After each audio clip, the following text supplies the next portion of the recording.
is the most backward system I've ever seen in any civilized country. $45 for one movie, or you're getting to see 2 or 3 movies for that? That's someone very obscene to the woman, showing them middle finger, using the 4-letter word. Well, hello again. You know, my mother always told me, be careful what you say. There is power in words, she would caution. This is supposed to mean that if you say something often enough, it will come to pass or materialize. Of course, I never listened to her because I have tried it myself. For the better part of my young life, I would walk around mumbling, I have a huge penis, I have a huge penis, I have a huge penis. Well, I was able to debunk her superstition. By the way, I did not say it was not big. Well, Prime Minister Patrick Manning is learning the hard way. Recently, crime was weighed down. He crowed before an audience of obvious PNM cronies. Murders are down by 44%. 44%, my dear friends. And of course, you know, now that I say that, I wouldn't be surprised if somebody now decide to upset the statistics and they start to do something, but we'll watch and see. Only days later, at the end of the Easter weekend, the headline in the newspaper is 10 murders in 4 days. Mr. Manning, it looks like you spoke too soon. But the way the government plays the statistics, I've always found very interesting. 44% less crime for this quarter as for the same period last year. To my mind, that presupposes that criminals are thinking of a schedule. They have to accomplish so many murders and kidnappings by a particular date in order to become eligible for the end-of-year bonus. But of course, we are in an election year, and the peddling of such stats is only part of the obligatory pre-poll hard sell of kissing babies on walkabout and bullshit the people with talk about roads, lights, water and full employment. The thick black smoke billowing out from the burnt remains of tires, washing machines and used diapers obscure the origin of the throbbing drum beats provided by plastic buckets and steel drums. The people in Laventille say they've been neglected for far too long and they will not vote for the PNM unless they see some change. St. John Street! Laventille, St. John Street, no water! For months! For months, no water! I can't bear that 6 babies! They have to drink porridge and eat food! I put up teachers in the barrel! No water! No food! No water! No food! No water! No food! I can tell that your frustration has germinated a great passion in your heart. But I can say without fear of contradiction that if this government were to send all of the URP projects in your community down to Central, all of you would crawl naked through broken glass to vote for the PNM. Central is no different. Baz can do no wrong if he came into your house and used the toilet without putting up the seat, put his muddy feet up on your brand new coffee table and drank milk straight from the box. You would run and crush past them tanties in their nice chiffon dresses to get to the voting booth first to put your ex by the rising sun. Notwithstanding charges pending against the Lion, as the political leader himself has always said, if you see me and the Lion fighting, feel sorry for the Lion. Mr. Pandey has been chewed up and spit out by the judicial system, and he's ready to take on all comers. Kamala, you might as well step aside. Your services are no longer required. In that respect, there are some similarities between Basdev Pandey and Eric Williams. Eric Williams once said something to the effect, when I talk, no dog bark. Well, if you are on the UNC executive and you speak out of turn or offer an argument contrary to the policies espoused by Mr. Pandey, you're liable to get slapped. If you go outside and air the party's dirty laundry, he will box your ears and send you into exile. Funny thing that happens in exile, you tend to get rameshed. In other words, all that you stand for disappears and you end up back to the very thing you once vowed to eradicate. And finally, on the politics tip, member for Point Fortin Larry Achong says he's not going to go up for re-election unless he gets a 90% nomination from his constituency.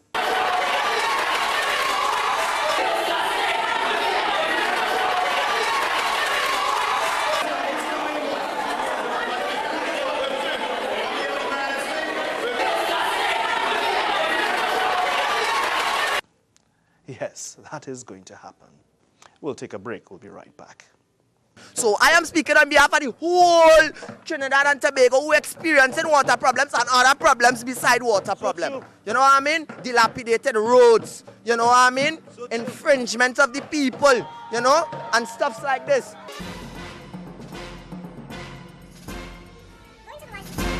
There are so very many things about Trinidad and Tobago that are absolutely unbearable. It is difficult tackling them all. It has always seemed to me that there are more things to hate than there are to love. Unrelenting crime might come to mind, but no, that isn't it. It must begin somewhere, and that somewhere is right at the door of Gael, the channel.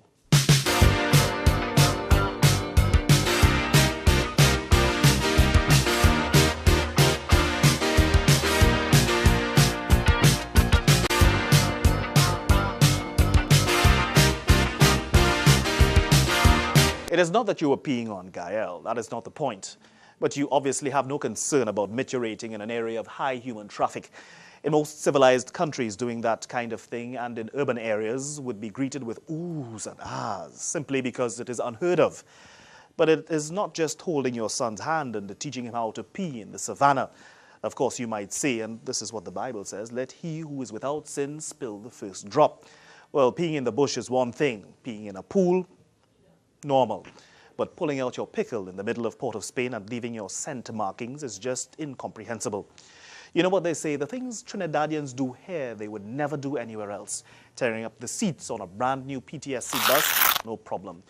Urinating on the closed door of a portable toilet, girl. Writing your name, address and phone number on the bathroom wall in feces in the restaurant bathroom. Hey, you use what's available. Opening your car door while traveling at 100 miles per hour to hawk on the highway. Well, I can't spit in my own car, can I?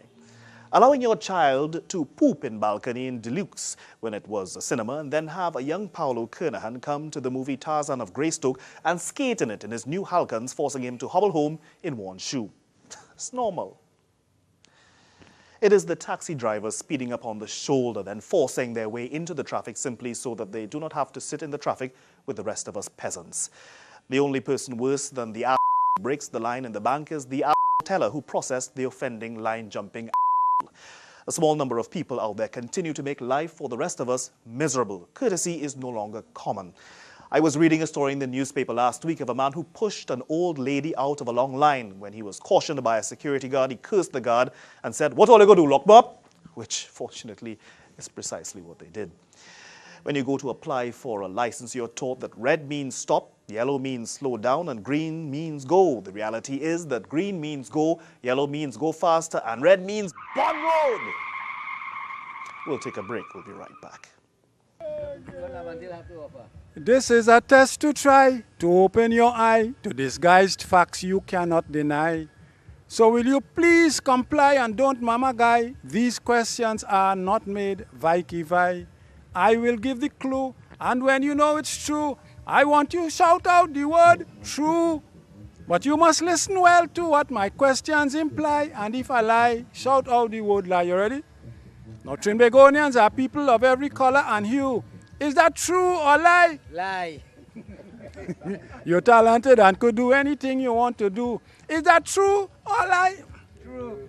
But Trinbagonians are stupid, backward and shy, dotish, and so you're bound to rely on foreigners to help you, or you would all die. True or lie? Lie. True.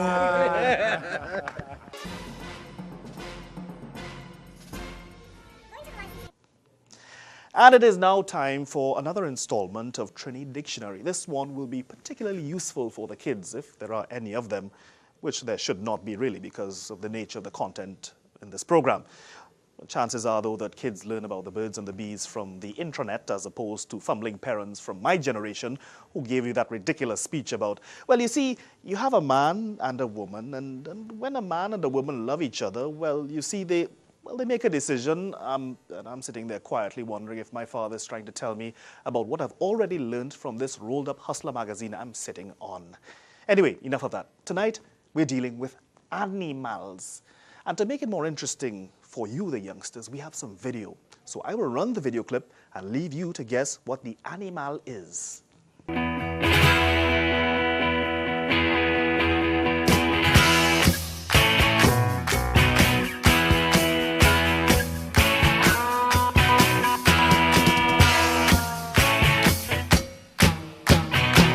Did you guess it?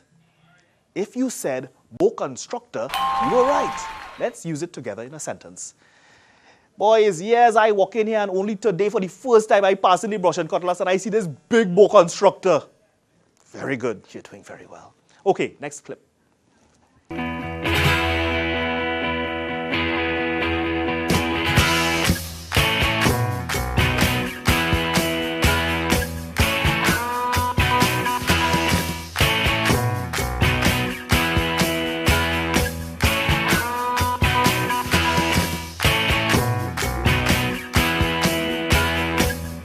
Okay, this is a tough one. Were you able to get it?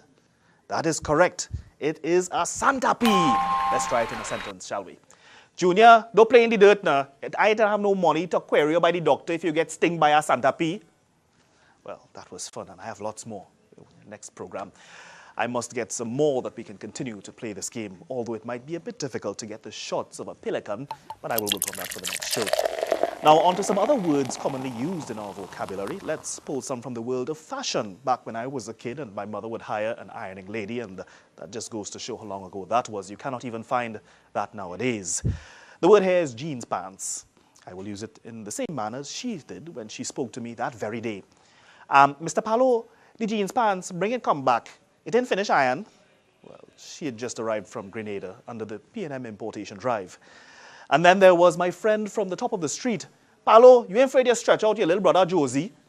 Of course, when I first traveled to the States, I spent quite a bit of time trying to figure out why parents would name their daughter after a t-shirt. Next week, we will take a look at some of the terminologies used in the world of crime fighting.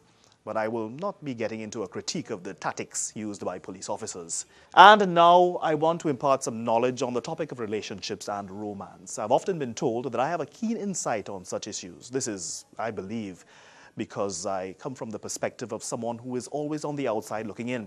My objectivity is never clouded by such attachment, so I can give advice based on observations I make in several different couples. First of all, let us test our knowledge of your knowledge on the topic.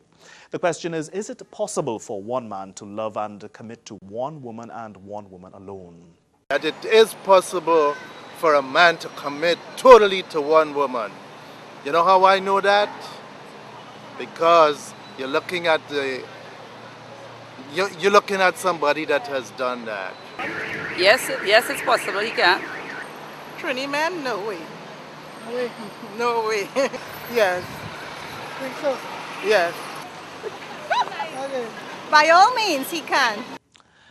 The answer to that question is quite obviously no. Remember what I taught you about acceptance in the last program. The sooner women accept this reality, the more happiness will be within reach. To understand why this is, you must examine the differences between men and women when it comes to the act of sex. For most women, the act of sex is an intrinsic part of the bond of love between a woman and a man. For most men, sex is bullying. It could happen anywhere, with anyone, anytime. Looks are not even crucial, only availability. Next question. Are women attracted to older men for money or for the benefit of experience and maturity? Maturity. The majority of women are attracted to older men for money, but most women look for maturity because younger guys are too immature and they don't really have respect for a woman as they should. Well, you know, there's a mixture of that involved. You know, women like to be taken care of and they like to be secure and so on. So one of the things that's part of the mixture, but also they do it for the maturity also, because they want to feel that they have a steady person that is in the relationship with them, you know. So, yeah, don't you agree? Maturity. Yeah. Maturity, I would say. If you said the latter, I'm pleased to announce that you are a liar. Any young woman you see with a much older man is in it for the money. But you know what? That's okay. It is okay to be a gold digger. Do you know why? Because he's using you too. He's using you because he left his wife for youth. Older men live youthful lives vicariously. You see, in life, we all use each other. Rarely will you find that relationships are purely altruistic. So you keep your young lady in good living with the trips to Miami and whatnot, and in return, she tolerates the Viagra wind-up time and your old stones. Now, we happen to have some video of what happens when a relationship goes wrong.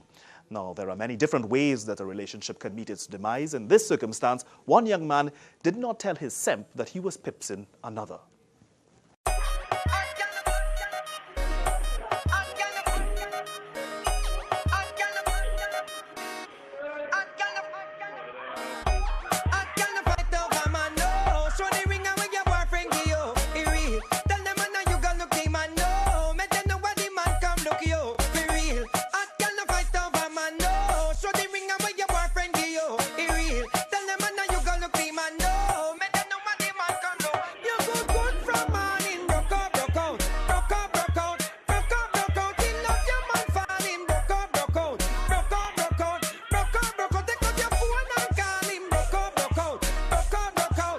But before I go, can you guess who was recording that fight? That is correct. It was the boyfriend. Now, I've not had much feedback on the show. A few of you have said that you like it, and to you I say thank you. For those of you who don't like it, well, I don't give a shit. There's always lifetime. But we are open to your questions and the comments, so you can call us here at Gael. If you happen to get on to me directly, do not be discouraged by my brusque nature and do not take it personally. I just have a general dislike of most people, so it's not you, it's all of you. Going